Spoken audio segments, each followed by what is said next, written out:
Columbia Workshop, radio's foremost laboratory of writing and production techniques. Today, a main piece by George Fass entitled The Man Who Could Bring Pictures to Life. And as an afterpiece, an adventure in pleasant sounds by Robert Maurer and Sal Penitz. This is called, appropriately, The Sounds of Peace. Albert Ward directs both pieces for the workshop, and the special music is by Ben Ludlow.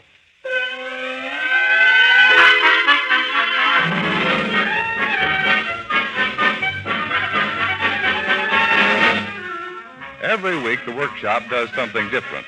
This first piece is going to be kind of wacky. It's the story of the man who could bring pictures to life.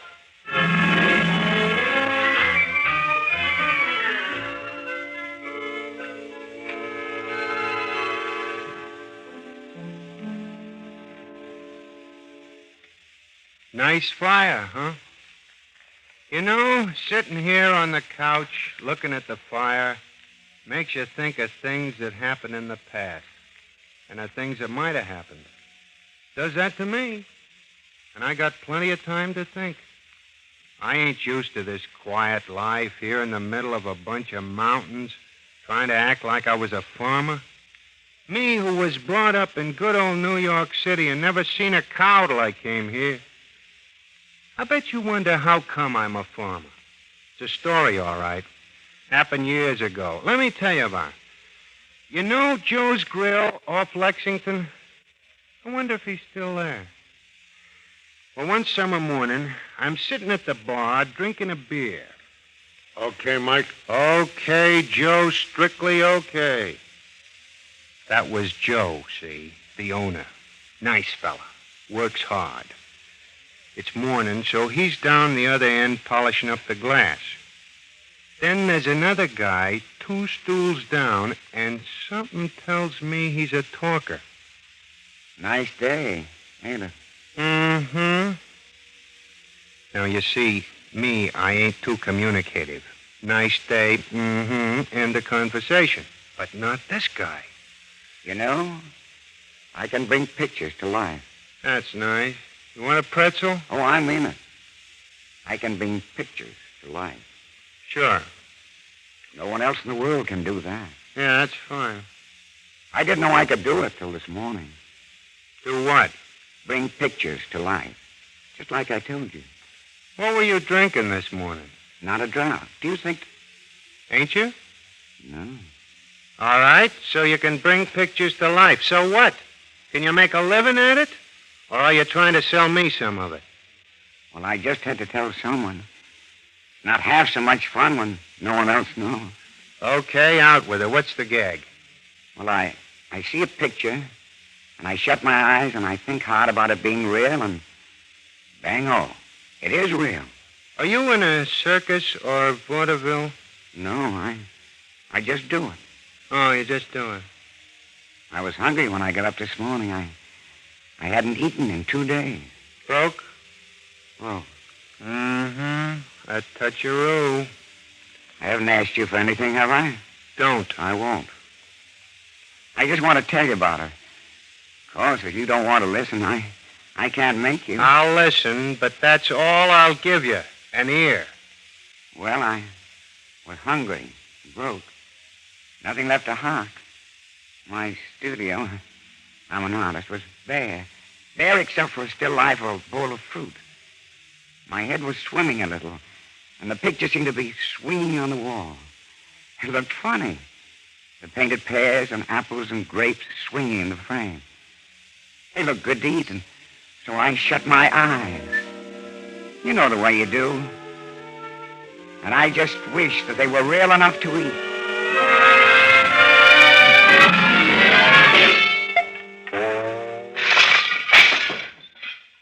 Hey, fruit's falling off the picture onto the floor. No, it can't be. I'm dreaming. But it's there.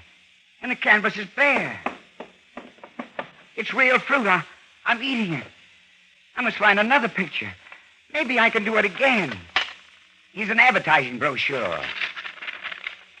Dismountable, prefabricated room closets. Who wants that? Wait, it's a picture. I'll try it.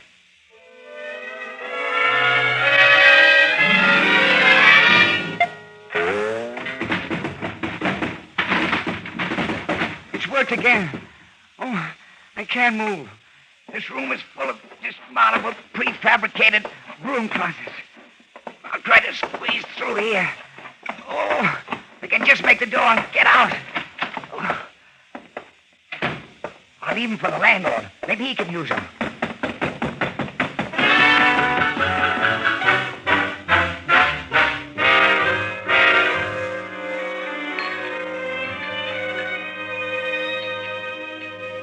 So I left all that stuff there.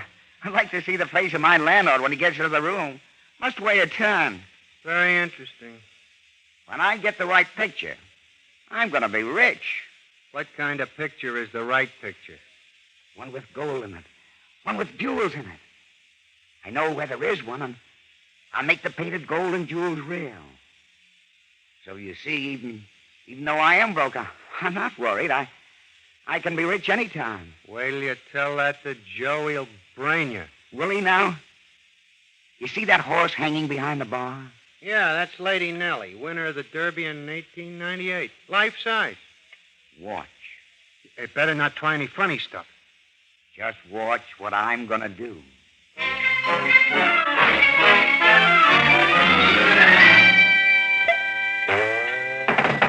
horse!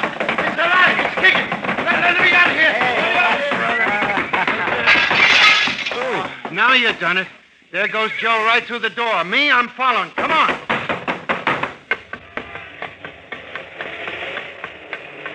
You sure did it. Stop. I'm out of breath. You see, I told you I could do it. Look, brother, you tell me which way you're heading, because I'm bound the other direction. Well, why be like that? We could have a lot of fun. You come along with me, and I'll give you half of what I get. I want no part of this. I don't get it, but I don't want it. Goodbye. Please. Leave me alone. I got an appointment. Well, you'll have enough money to retire on. Think of it. You won't have to work the rest of your life. I like working. You can be your own boss. Have your own business. I promise it. We'll go now to that picture of the jewels. Diamonds, rubies.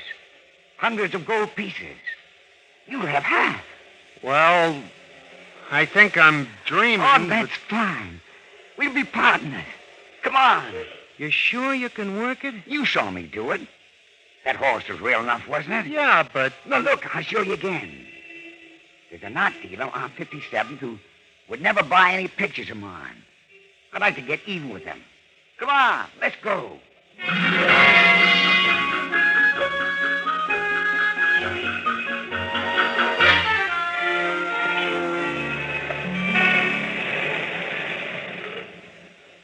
Oh, here it is. See that picture in the window? A Van Brock. No, not that one. That's a flock of sheep, and I ain't fond of mutton. Never did like the owner of this place.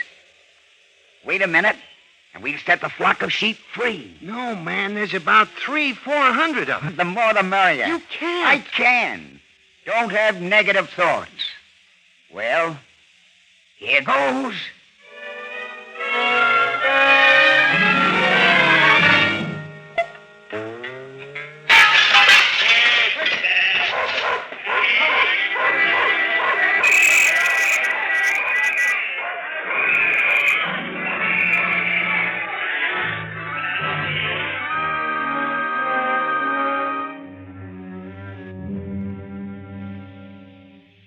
Well, here's the museum. What are you going to do in here? Well, I did it with the sheep. It'd be a cinch with the jewels in these pictures. So this is the museum. Ain't never been here before. Gosh, it's a big joint. And the place is full of pictures. Well, what did you think they kept in the museum? Look at all the people. You know, they ought to charge admission. They'd clean up. Possibly. But let's get down to business. Oh, yeah, the picture with the jewels. What about it? Each of the galleries has a guard. Yeah, how are you going to get around him? Well, we'll have to create a diversion. Yeah, come again? We'll have to think up some way of getting the guard out of the gallery. Let's quit while we still got our skins. Oh, what are you afraid of? Let me think a minute. Hey, look at that one. Don't they have no censors in here? That's a Rubens. Oh, is there a whole family? Rubens painted the picture, and Venus is her name. Venus, huh? Sounds familiar. She's a hefty babe, isn't she? I got it. Listen, Mike. I'm going to bring her to life. Whatever else happens, she'll certainly bring the guards out of the gallery we want. It's just the diversion we need. As soon as she comes down, you and I will chase her to the next gallery. Now then, I'm closing my eyes. I'm bringing the picture to life.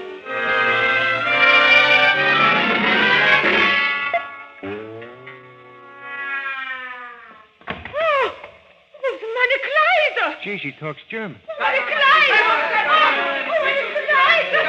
Come on, Mike, this way. The guards are rushing in from all sides. What's going on here? Stop, you, stop. Grab her, someone. Help! This way. She must be crazy.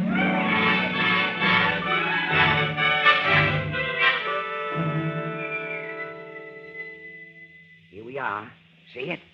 There are no guards around. Full of jewels. When I bring them down, you grab as much as you can, and then we'll beat it. Get it done quick.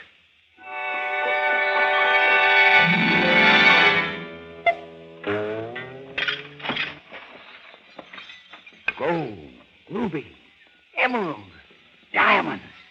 Fill your pockets. Yeah. Now put some in your shirt. Okay. No, don't bother with that. No? No, that's silver. I can't hold any more. This stuff is heavy. Quiet. Not so much noise. Quiet. I can't help it. All these jewels make a terrible racket. Oh, here comes a guard. Stand still. Admire the pictures. Don't worry, I ain't moving. This ain't no time to look at pictures. Let's get rid of the stuff and beat it. Now I won't. It's ours. I brought it to life, didn't I? Well, Don't look around you. Be casual. me, I don't feel casual. Now, this painting is a sample of the later works of Herbert Krenko, Cubism. You see how the woman and the armchair make a harmonious one. I ain't never seen no woman in no armchair look like that. That ain't no picture. That's a nightmare. Some people think so. We've got to do it again. Mike, I'm going to bring this woman to life. Her? Yes. That's her only chance to get out. Luckily, she's near the exit. That will bring all the guards over here, and we'll get out without being stopped. Looks like our only chance. Go ahead. Strut your stuff. Right. Here comes the lady and the armchair.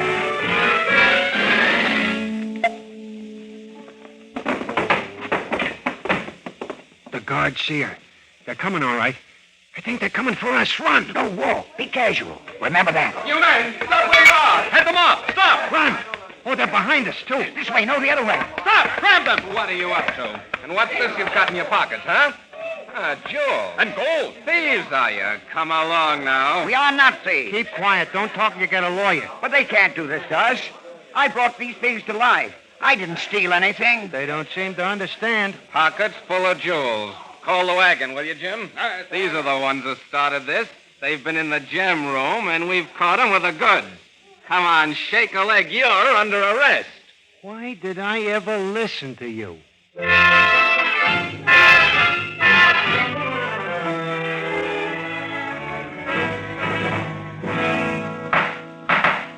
Call the next case.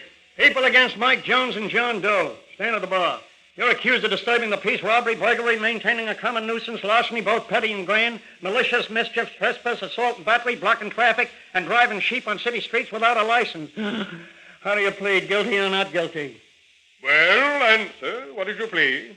And let me advise you, if you plead guilty and save the time of this court, I will be lenient with you and will deduct 1 or 2 years from your sentence. We better cop a plea, otherwise he throws the book at us. Not me.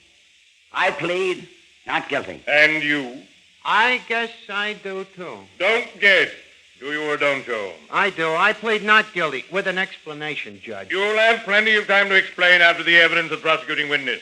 Proceed with the trial. Officer Claiborne, Yes, here. do you swear to... I do. Proceed. What is your evidence? Suddenly, for no reason at all, out of nowhere, there is a mob of sheep on the street. Sheep? Sheep. And a sheepdog running around and barking at them in front of the store that sells pictures. Women begin screaming and fainting. Men can't believe their own eyes. 6 automobiles have collisions. What happened? I don't know, Your Honor, but I see these 2 defendants running away from the scene of the crime. I protest, Your Honor. There's no crime involved. Driving sheep on the city streets without a license is against the law. You may step down, officer. Next witness. Frank Ginn, museum guard. You swear to tell the truth, nothing but the truth? I do. Proceed. I'm the chief guard of the museum. The 2 defendants were apprehended by me and my men in the museum with their pockets full of gold and jewels that they took from the gem room. Now, they came there with 2 accomplices who are now at Bellevue for observation. One was a lady pretending to be Venus who ran through the museum to create a diversion. While this was happening, they stole the jewels. Then, in order for them to get away, they had another accomplice, the like of which I cannot describe except that she was a woman, create a rumpus near the exit. But we caught them anyway, and after a terrific struggle, they were subdued and arrested. The jewels they stole are all there in that bag on the table. Next witness. Joe Dokes. That's me. You swear to tell the truth? Proceed.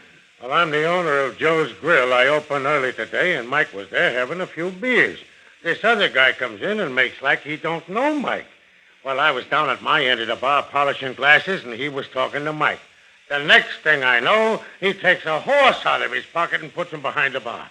Takes out a horse? Takes a horse out of where? Out of what? Out of his pocket, for all I know. He didn't come in with the horse, but there he was, behind the bar. The horse, I mean. What happened then? I don't know. I was over the bar and through the door before I saw what happened next. And the door wasn't open when I went through it either. Look at me. I look like I'd spent the night in a washing machine. Do you know whether these 2 knew each other before they came into your bar to plan their crimes? They made out like they didn't, but they got chummy mighty fast. Anything else? Sure. Hanging's too good for 'em. That will be all. Well, how about making them pay for a new door? And what am I going to do about the horse? He's still behind my bar. That's your problem. Call the next witness. Walter Stevens of the Stevens Art Gallery. I am here. Take the stand. Do you swear to tell the truth? Indeed, I do. I rarely do otherwise. What have you to say? I am the owner of the Stevens Art Gallery. The picture in my window was a Van Brock, 18th century, after Ter Bosch. It was on display in the window for sale at a very nominal figure. This John Doe, I've seen him before. He's tried to sell me some of his wretched daubs, although I wouldn't have them in my place. So he came to the gallery with this other man, and in sheer spite, they brought with them a flock of sheep. You say they brought them with them, the sheep? Well, they must have. Go on. The sheep broke through the plate glass window and licked the paint from that precious canvas. It's quite blank now. Ruined my picture. I've suffered a great loss. I'll paint another like it with one brush tied behind my back. Silence. Now all I have is sheep. That's all, Judge. Are there any other witnesses? No? What have you to say in your own defense? We are not guilty. I didn't bring the dismountable, prefabricated broom closet into the attic. I didn't bring the sheep to Mr. Stevens' store. I didn't steal any jewels. No, what did you do? Judge, I merely wish the pictures come to life.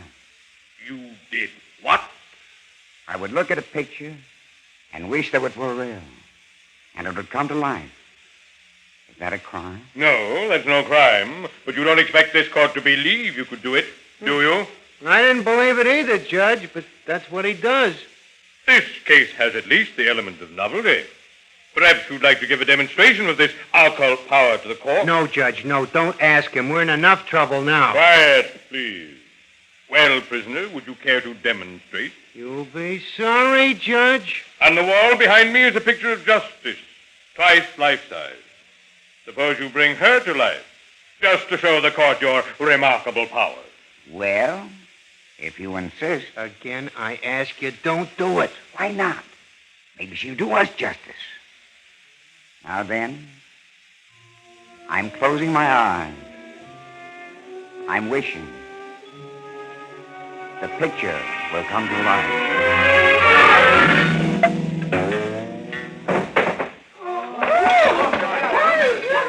See? Justice has left the wall. She's taking off her blindfold. There goes her sword and her scales. Are you really Justice? Yes, I am Justice, and I don't belong here. Come on, let's get out of here. No one's paying us any mind. I showed him. Yeah, come on, let's go.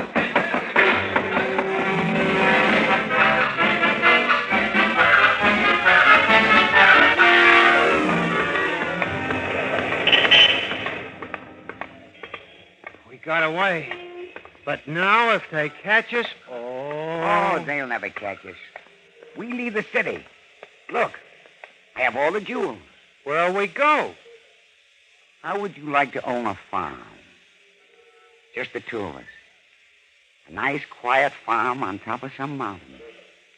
You can work the farm, and I'll paint landscapes.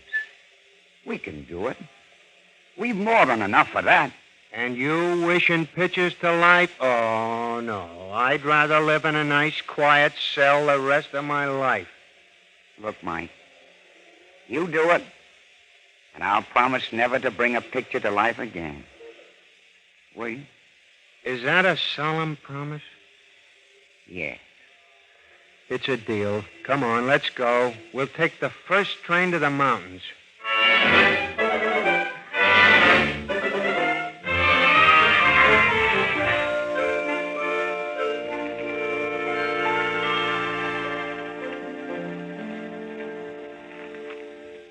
So you see, that's how I happen to be a farmer. Of course, I miss the city, but then if I were to go back, I'd be picked up and sent to jail. And so I stick it out. That ain't a bad life. I got a cellar and a barrel of pretzels. The hired help take care of the farm, and my partner, he paints. That's where he is now, off somewhere painting. He's happy. He has everything he wants, so he ain't doing no wishing. But you know, sometimes I wish I had the power. If I had, you know what I'd do? I'd get a picture of Joe's Grill and put it down in front of me. And I'd wish...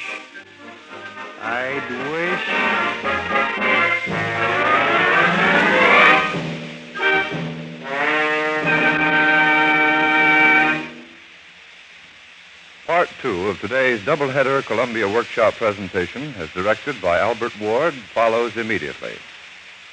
Now, by Robert Maurer and Sal Pennant, The Sounds of Peace.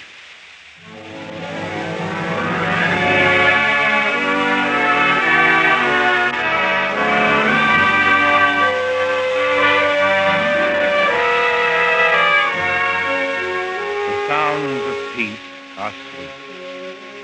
It's good to pause now and again to remember them. Here, then, is an affectionate inventory.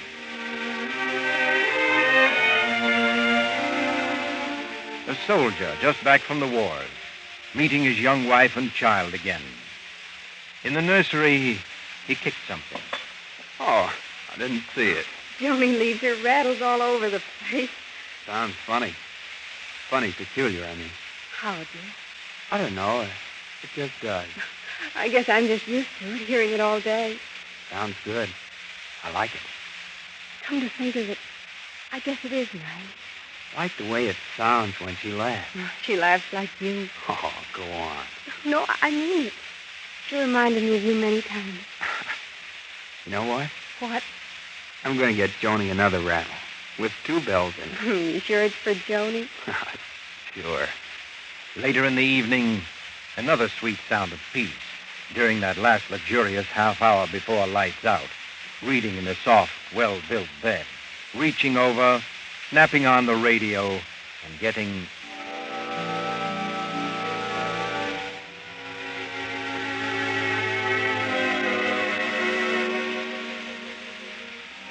Night, sweetheart. Night, darling.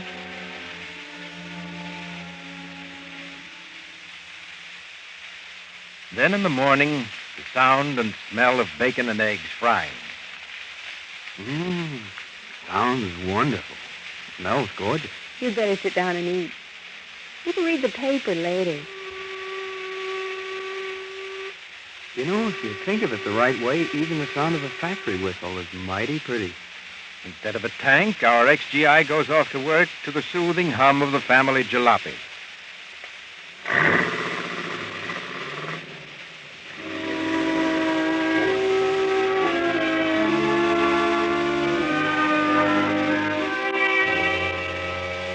But the sound of peace can also be the uneven step of an artificial leg, the grating scrape of a metal hand on a doorknob in the morning. It can be the plodding of the unemployed, or a million answers that all say no. A discouraged sigh from a beaten man acclaimed a winner long months ago. It can be the harsh sound of discord, or the raucous roar of the discontent. The sound of peace can be the tortured cry of ill-fed children. Hey, lay off that grim stuff. I'm just back. Let me enjoy myself. Yes. We're behind in our fun. Let's hope the atomic age will have time for fun. Meanwhile, this is another nice sound. A clean, full-swinging drive off the golf tee. 4! And millions of peace-loving Americans go crazy when another kind of stick hits another kind of ball.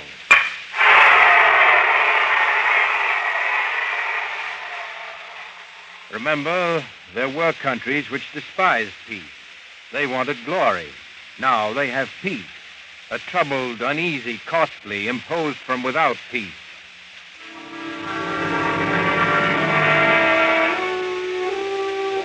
In those countries today, the sound of peace is a hushed quietness and gutted ruin. A low-pitched echo in the streets of Cedars.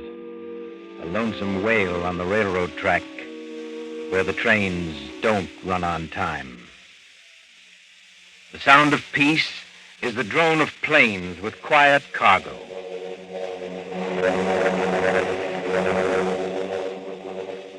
Peace is the sound of the living and the growing, of the baby's wail at the doctor's friendly slap, the whispering razor glide of a kid's first shave, and the easy shuffle of scraping feet on a dance floor. The plaintive wail of a muted trumpet. The fizz of a siphon squirting strong.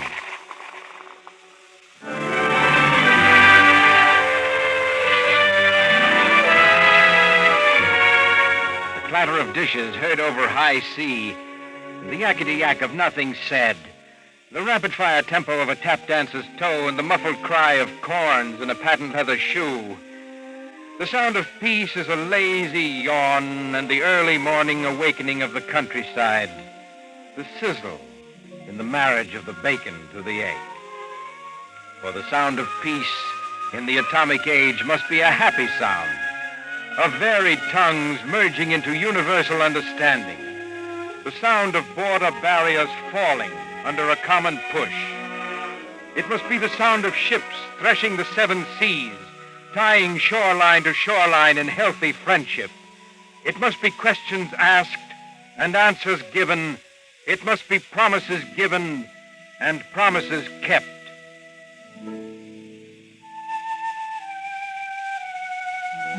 The sound of peace must be arranged and tuned until the balance is even and the harmony sure.